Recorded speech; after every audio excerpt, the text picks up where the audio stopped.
There's this story in the Old Testament about a guy called Naaman. And Naaman gets this horrible disease called leprosy. His skin is all covered in sores and he's walking around in agony. Until one day this young girl comes along and she sees Naaman in all this pain and she whispers to his wife, "In the place where I come from, there's a prophet who serves the God of my people, Yahweh. And our God is powerful and can heal people. Naaman should go to the prophet in Israel to be healed." And so Naaman travels there and goes and finds the prophet called Elisha and asks to be healed. Elisha tells him to wash in the River Jordan 7 times. And when he comes out, the Bible tells us, he comes out of the water and his skin is clean like a baby boy. He's totally healed. And so he stands before the prophet in awe and says, "Now I know that there is no God in all the world except in Israel." And then he says this fascinating thing. He says, "Please let me, your servant, be given as much earth as a pair of mules can carry, for your servant will never again make burnt offerings and sacrifices to any other God but the Lord." Naaman has had an encounter with the only living God. And so he asks for some dirt, for the soil under his feet to be taken back with him so that he can stand on it again and worship the God of Israel. "Please, let me have some dirt to take back with me." I wonder, have you ever had an encounter with God? Found a meeting place with him that you want to carry back with you? That you want to be able to put your feet back on that soil and worship as you did in that moment?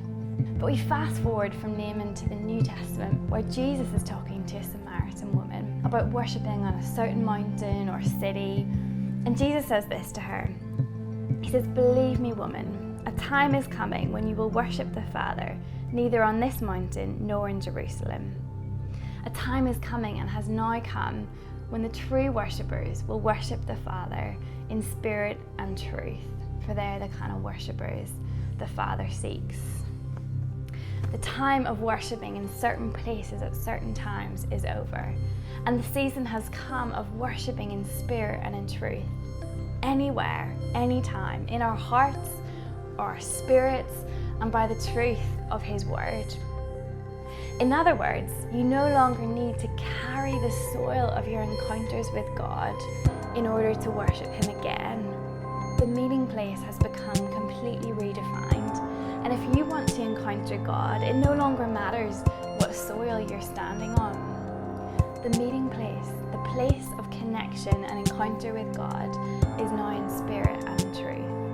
And so we can worship Him by the Spirit anytime, anywhere. And the place of truth, the Word of God, offers a meeting place for encounter.